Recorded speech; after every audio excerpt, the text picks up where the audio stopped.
Ciao a tutti ragazzi e bentornati sul canale di Fabrizio Teghesi. In questo video vi porto con me a Policoro nella pista dell'AOL Club di Francesco Ciriello, che ha anche un sito internet denominato automodel.net, quindi andate a dargli uno sguardo. Ha un forum storico del mondo del modellismo RC e la pista non era nuova per me perché c'ero già stato nel 2013, anno nel quale ho vinto il mio titolo nazionale nella 1.8 Buggy Nitro e in quella stessa gara avevo portato a casa la vittoria. Quindi il programma gara prevedeva come al solito la partenza delle prove libere dal venerdì ora di pranzo, il sabato reseeding e qualifiche e la domenica fasi finali. Per questa trasferta, avendo più di 7 ore e mezzo di strada, comprensivo delle fermate, ho deciso di portare con me tutta la mia famiglia, quindi mia moglie Sara e mia figlia Sofia, pertanto sono partito il giovedì ora di pranzo. Ovviamente prima di partire dobbiamo fare le valigie e vi faccio vedere anche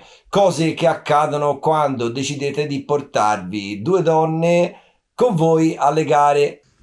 Allora ragazzi, come tutte le gare c'è la partenza e vi faccio vedere che praticamente la valigia di mia moglie e di mia figlia supera il diametro stesso della capacità intrinseca dell'oggetto. Bene. Aspetta, devo mettere il pigiama. Ma non è che si sta portando troppa roba? Ma il pigiama. Ah, ho capito. Comunque è cosa se si chiude. Mi pare... ancora tanti vestiti ci sarà, si chiude. Ora vi faccio vedere la mia. La mia è questa, che come vedete è poco più grande del Beauty, vedete? E niente, la vita va così. Beh, quindi penso di non avervi fatto vedere niente di nuovo per chi conosce il modus operandi delle donne in fatto di valigie, di bagagli e quindi arriviamo intorno alle 10:30 di sera, cena veloce e a letto per riposarci e affrontare la giornata del venerdì nel miglior modo possibile. Buongiorno a tutti ragazzi, siamo qui nell'AOL Club di Policoro e siamo qua per la seconda prova di campionato nazionale 2023, ovviamente Buggy Nitro, e ci troviamo qua. Abbiamo fatto tantissima strada, sono dalla Toscana dove abito io, sono quasi 8 ore di strada e vediamo per la prima volta con questo layout la pista di Policoro. Ero già stato qua nel 2013 ma il fondo era totalmente diverso, era una pista con moquette e col fondo molto friabile, molto sabbioso, mentre questa volta l'organizzatore ha cambiato totalmente le caratteristiche appunto del trattamento fatto sul terreno. Abbiamo un qualcosa di simile, non so a che cosa, ma è molto duro. Sembra un terreno portato a gommarsi che in fase di gommatura tenderà a lucidarsi e non avere grip. Abbiamo 80 circa partecipanti a questa manifestazione, quindi direi che è andato bene il campionato nazionale. Adesso vi farò vedere un po' il fondo, l'impianto è bellissimo, ci sono box numerosissimi per tantissimi piloti, abbiamo l'area ristoro là e la pista è tirata a lucido con addirittura i cordoli in tricolore come la bandiera nazionale. L'impatto visivo è molto bello, le macchine ovviamente non si sporcheranno tantissimo su questo tipo di fondo, ci sarà da lavorare molto sulle gomme e ovviamente sulla preparazione della macchina perché come al solito questi non sono terreni usuali e quindi ovviamente dovremo lavorare per ottimizzare il modello per le caratteristiche del tracciato. Quando vi dico che RC correre a livello alto è tanta passione, tanto sacrificio e bisogna fare i conti sempre con le finanze, con quello che si può fare. Vi faccio vedere che ci sono alcuni piloti a questa gara che alloggiano in tenda, ragazzi. Questa è da ammirare, significa avere tanta passione per questo che è fatto così, è uno sport, non è più un hobby. E niente, volevo far vedere questa nota perché è importante e non è da tutti, insomma, riuscire a fare dei sacrifici così grandi per essere presenti a un evento importante. E vi confido che in passato l'ho fatto anch'io a un paio di gare e un giorno forse vi racconterò perché l'ho fatto. Come ho detto, il venerdì mattina era di pausa per tutti e molti sentivo nei box che si lamentavano per il fatto che il venerdì mattina non si giri. In realtà, ragazzi, a mio parere personale è una cosa molto positiva e vi spiego perché. Questa fu una modifica al regolamento proposta in una riunione nazionale ed accettata dai presenti all'unanimità, cioè quella che fino al raggiungimento di 100 partecipanti imponeva all'organizzatore di aprire la pista il venerdì ora di pranzo. Questo perché, ragazzi, pensateci, se le prove libere iniziassero alle 8:30 della mattina, come di solito succede, tutti dovrebbero obbligatoriamente essere il giovedì sera in pista per poi il venerdì mattina essere pronti alle 8:30 nei box per cominciare le prove. Tutti meno che coloro che abitano molto vicini e quindi, non lo so, massimo 3 ore di strada circa, che possono partire anche alle 5 per essere in pista alle 8, avere scaricato e essere pronti alle 8:30. Ma ad un campionato nazionale, ragazzi, non è detto che tutti arrivino entro le 3 ore di strada, anzi bisogna prevedere che ci possono essere persone che devono farsi 5, 6, 7, 8 ore di strada per arrivare nella location del tracciato e quindi che cosa è stato deciso? È stato deciso, per risparmiare sull'hotel e su una cena, di far partire le prove da venerdì ora di pranzo. Se ci pensate bene, nell'esempio precedente avevo detto si poteva partire intorno alle 5 di mattina. Bene, se possiamo partire intorno alle 5 di mattina possiamo tranquillamente aggiungere 8 ore di strada tutte in una volta ed essere in pista presenti anche a 8 ore di distanza, avendo risparmiato la notte del giovedì e la cena del giovedì. Quindi, ragazzi, pensateci, una notte in hotel per 2 persone sono dalle 50 alle 100 euro, una cena sono dalle 25-30, sempre per 2 persone, fino alle 70-80 euro. Benissimo, queste cifre vanno moltiplicate per tutta la durata del campionato e, come potete immaginare con un rapido calcolo, abbiamo fatto già più di metà valore di una singola trasferta. In più, come dico sempre, il modellismo di alto livello, almeno arrivando ai campionati nazionali, dovrebbe essere inclusivo e non esclusivo, e già, ragazzi, è molto esclusivo per un discorso economico, per un discorso di sacrifici e per tanti altri aspetti che appunto caratterizzano il mondo RC Racing. Quindi, ragazzi, io approvo pienamente questa regola e spero che non la tolgano. Come avete visto, ragazzi, il fondo era un fondo molto particolare e abbiamo avuto non poche difficoltà per fare il setup del nostro modello, ma spostiamoci alla giornata di sabato, dove erano previsti 2 reseeding e 4 qualifiche. Buongiorno a tutti, ragazzi, oggi è sabato e abbiamo in programma il reseeding la mattina e le qualifiche nel pomeriggio. Qualifiche saranno molto importanti perché per la giornata di domani è prevista acqua e quindi, ragazzi, dobbiamo dare tutto quello che abbiamo.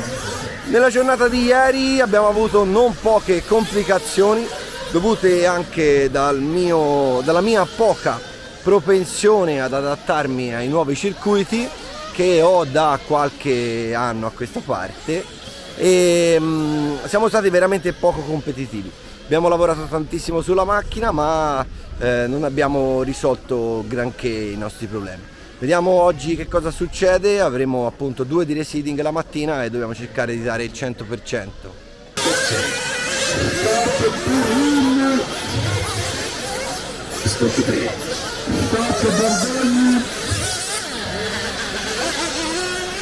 Eccoci qua, ragazzi, terminato il reseeding e la prima manche avevamo fatto il 13° tempo assoluto.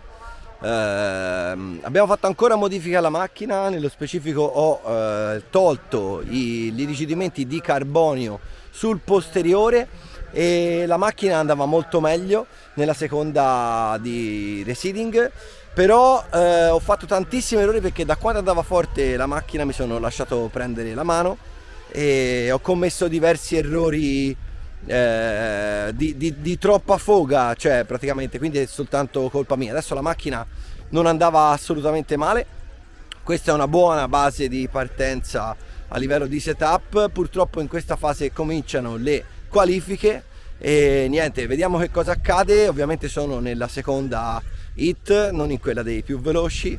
Vediamo un attimo cosa succede e cercherò di portare a casa la manche con minori errori possibili, perché ho visto che anche comunque i più bravi sbagliano, hanno la tendenza a sbagliare. E attenzione, Fabrizio Teghesi 33.631 per lui, Fabri, casco rosso, e chiude Fabrizio Teghesi questa tornata, casco rosso per lui, adesso gira in 33.950. Sinceramente devo ancora capire dov'è il riscontro cronometrico, la linea del transponder. Adesso andremo proprio a... attenzione, Fabrizio Teghesi che sbaglia, Fabri Teghesi che sbaglia. Quindi andiamo a vedere come ha puntato la macchinina. No, ok, no, non ce l'abbiamo. Replay dopo lo avremo. Io sono mi piace vedere il replay perché è sempre un momento particolare, ce l'hanno chiesto e l'abbiamo inserito nelle nostre novità. E allora andiamo a vedere Fabrizio Teghesi che dovrebbe passare adesso, se non vado errato. È già passato. Allora la linea del transponder dovrebbe essere, se non vado errato, sul tornante prima del doppio singolo. Mancano 10 secondi al termine, con Flamini Nico che è in questo momento in prima posizione, 33.968 il suo best, con Astorino che ha girato in 34.747, ha uno svantaggio di esattamente 5 decimi.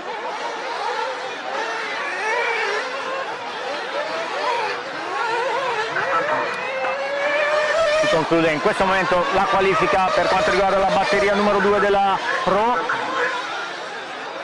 Stanno andando tutti agli stop e lì davanti vediamo Astorino che è riuscito a passare in prima posizione, però stiamo aspettando anche tutti gli altri piloti, soprattutto anche un Fabrizio Teghesi che potrebbe andare a insediare almeno la top 3, infatti Fabrizio Teghesi va a posizione in seconda posizione con quasi un secondo di svantaggio su Astorino. Prima manche conclusa ragazzi, abbiamo fatto ancora modifiche, abbiamo messo il peso a 30 grammi dietro, abbiamo fatto diverse altre accortezze sulla macchina e stavolta ragazzi ci abbiamo preso.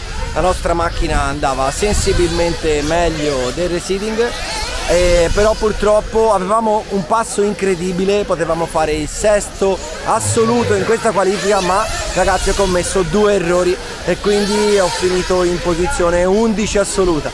Sono molto fiducioso per la manche successiva, qua la temperatura sta alzando, speriamo che continui ad andare così. Anche sul best lap abbiamo fatto un incremento non indifferente, riuscendo a girare in 33.4 di best assoluto, che sinceramente è un buon tempo per le condizioni attuali della pista. Quindi dai, andiamo sulla seconda manche e vediamo che cosa accade. Perché Teghesi è nella zona Matrix, come lo vedi il Fabrizio Teghesi nazionale, Paolo?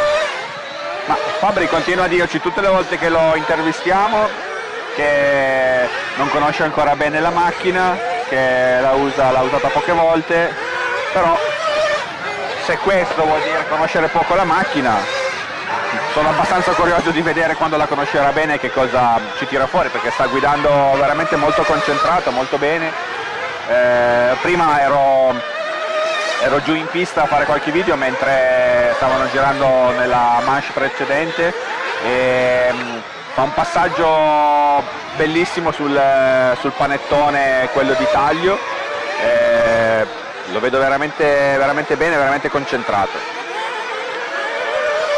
Adesso vediamo il Fabrizio Teghesi se riesce ad andarsi a prendere Fabrizio Teghesi, che se la va a prendere, un Fabrizio Teghesi con un vantaggio di esattamente 3 secondi, più o meno un secondo qualcosa, con quindi Teghesi, Astorino, Flamini, Scaramuzzino e Terenghi. Allora andiamo a intervistare Fabri, molto bene Fabri, vieni qua, insomma bella questa Q2, si è partito un po' in sordina, poi invece adesso ritmo alla grande con casco rosso. Anche la Q1 era buonissima, però ho fatto 2 errori, totalmente colpa mia, e questa invece è andata bene, l'ho portata a casa. Non so rispetto agli altri cosa ho fatto, cioè di questa sì, sono primo, però la macchina va benissimo, bisogna solo avere un po' d'accortezza a entrare piano nelle curve strette, perché sennò ti tradisce prima, come ha fatto prima. Ottimo lavoro, bravo Fabri, grande, ciao, a dopo. Appena terminata la seconda qualifica ufficiale, ragazzi, stavolta sono riuscito a chiuderla senza errori e mi sono preso un bel 7° tempo assoluto. Sono abbastanza contento, peccato per la manche di prima, perché se fossi riuscito a chiudere in 6ª posizione avrei praticamente messo una seria ipoteca sulla finale A diretta, invece così siamo ancora nel limbo, dobbiamo farne un'altra buona per cercare di approdare direttamente in finale A, che sarebbe una bella soddisfazione su una pista mai vista, dove non abbiamo mai provato, e con un livello sinceramente molto alto. Quindi vediamo un po' cosa succede nella terza qualifica.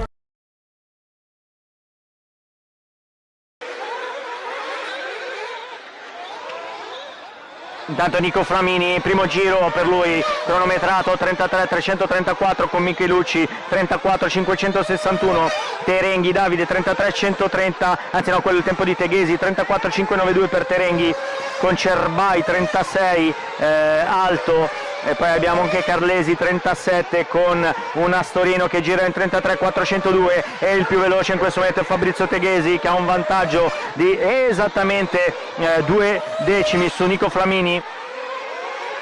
Quindi il pilota HB col pilota Mugen che se la giocano, poi il pilota X-Ray andiamo a vederlo, manca veramente poco, anzi ha stoppato in questo momento Nico Flamini che dovrebbe portarsela lui a casa col papà che esulta. Andiamo a vedere se riesce a prendere il primato su Teghesi, sì, se la va a prendere.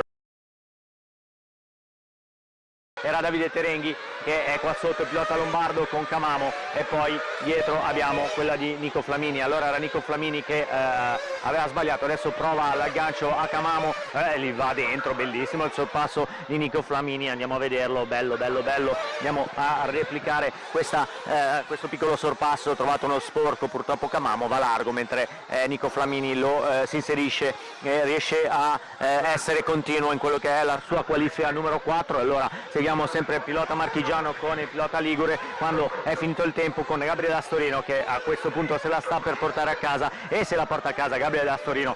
Ragazzi, qualifiche terminate con 2 settimi posti, un 8° di scarto e un 11°, non sono in finale A.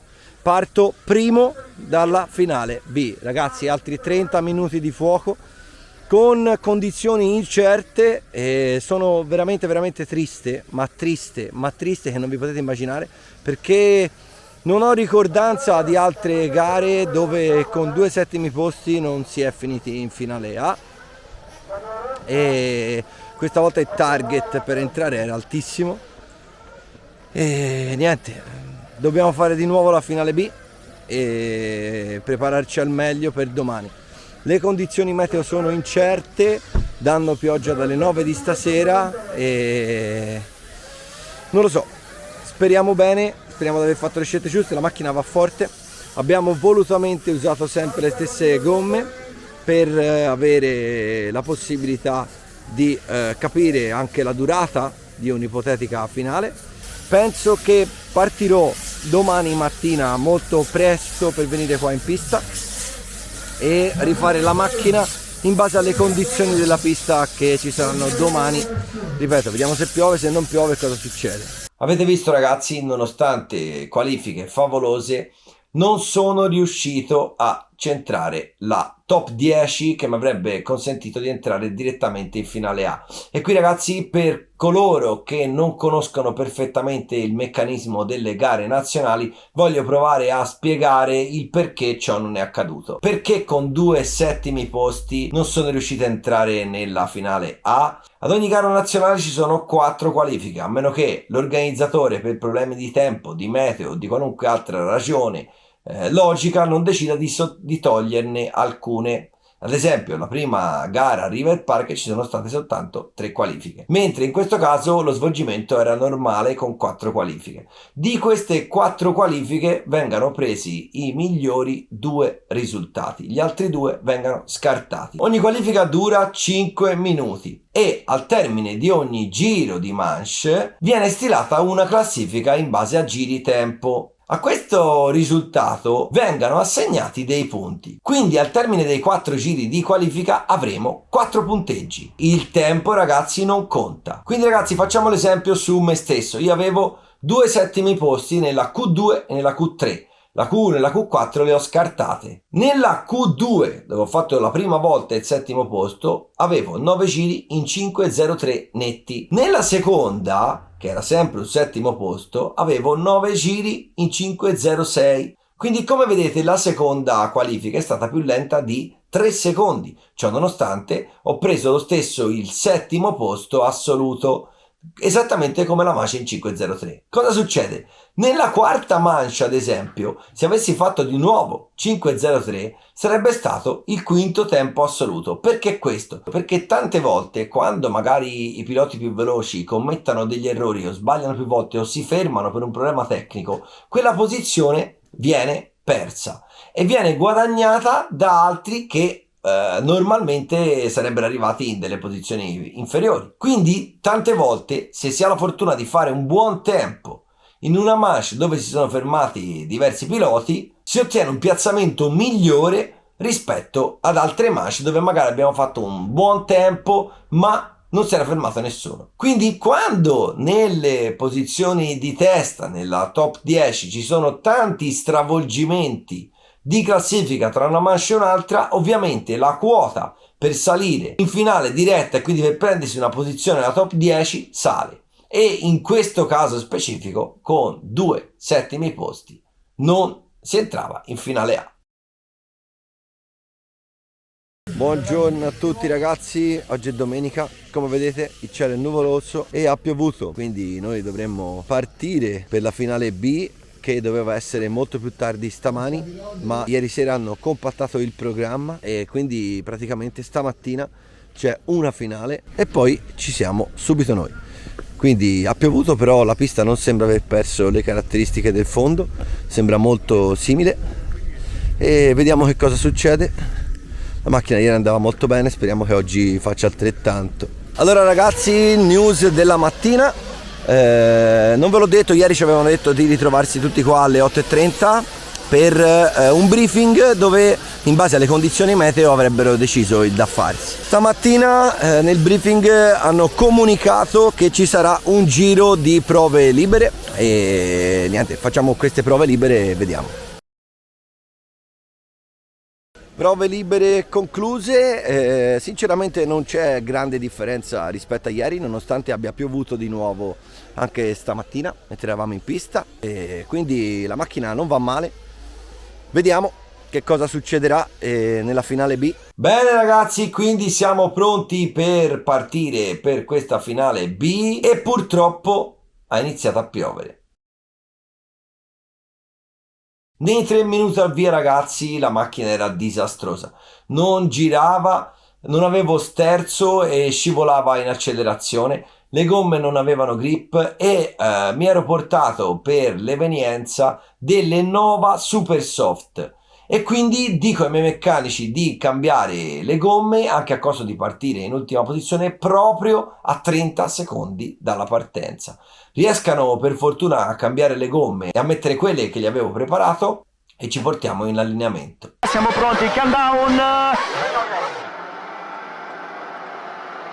Partenza! E allora, grande partenza! partenza, grande stacco con Masaggia che va largo e poi rientra e allora lo passa, grande questa tattica di Masaggia, è andato largo, Teghesi ha provato a chiudere la strada, poi ha incrociato e Masaggia è andato a prendersela la prima posizione con Stocco che sta litigando per la seconda posizione con Marco Baruffolo che... Ovviamente quelle non erano gomme nuove preparate appositamente per questa gara, ma erano delle gomme che avevano fatto una manche al campionato nazionale elettrico sul fango. Quindi le gomme erano praticamente un blocco di fango, come dire, erano il disegno quasi non si vedeva neanche. E questa è una cosa che purtroppo non avevo previsto. Nei primi giri andavano ancora peggio delle altre gomme in mescola clay che stavo usando e che usavo sull'asciutto. Quindi mi ritrovo con una macchina senza sterzo, mi ritrovo con una macchina difficilissima da guidare e precipito immediatamente nelle ultime posizioni. Veramente fa qualche goccia, non piove tantissimo ma ogni tanto qualche gocciolina scende e questo potrebbe facilitare qualche pilota e invece peggiorare la situazione per altri. Successivamente verso il quinto giro la macchina ha cominciato ad andare bene, le gomme si erano totalmente liberate del fango che c'era sopra attaccato, dei residui di terra, di sacile che c'erano ancora attaccati e hanno cominciato a lavorare bene. Avevo un buon passo, recuperavo, ma ogni volta che passavo qualcuno poi sbagliavo e dovevo ripartire da capo. Con Fabrizio Teghesi che in ottava posizione non ha trovato un buon inizio gara. Fabrizio. Ma a un certo punto inizia a piovere e le mie gomme erano molto più performanti rispetto a quelle di tutti gli altri sul bagnato.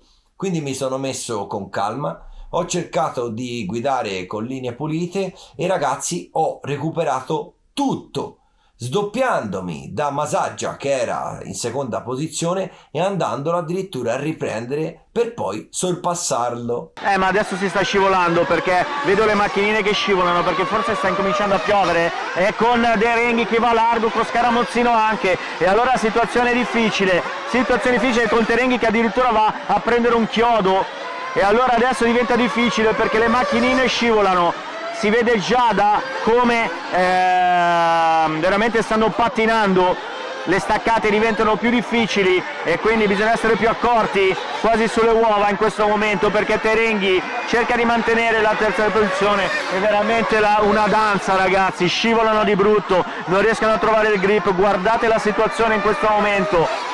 Incredibile, dei lunghi esagerati, rimaniamo qua in fondo, sì, rimaniamo in fondo perché tutti vanno lunghi, situazione veramente incredibile, però è una situazione per tutti, quindi è bello vedere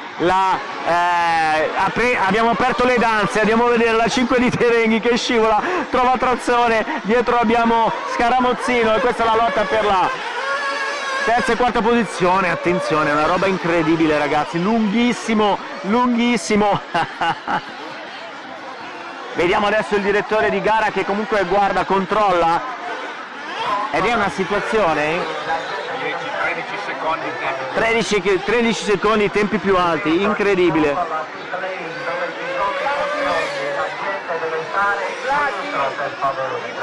E allora tanto lavoro per la posizione 12 con Francesco Ciriello, anche lui che cerca di andare a mettere a posto il corrugato in quella sezione che stanno praticamente uscendo tutti. E allora però adesso non rimaniamo lì, andiamo a vedere anche le altre situazioni di pista, andiamo a vedere allora la macchinina, anzi Baruffolo, andiamo a vedere come si comporta ed è proprio Marco che dovrebbe essere, no è Scaramozzino. Allora Marco Baruffolo dovrebbe essere in zona Matrix, andiamo a vederlo. No, lui ha il lettone nero, Baruffolo, eccolo lì, sì, è proprio lì con Scaramozzino, uno dietro l'altro. Sì, la numero 4 di Marco Baruffolo, la Tecno con Scaramozzino davanti, con Terenghi che fa destra a sinistra. Situazione veramente incredibile in questo momento.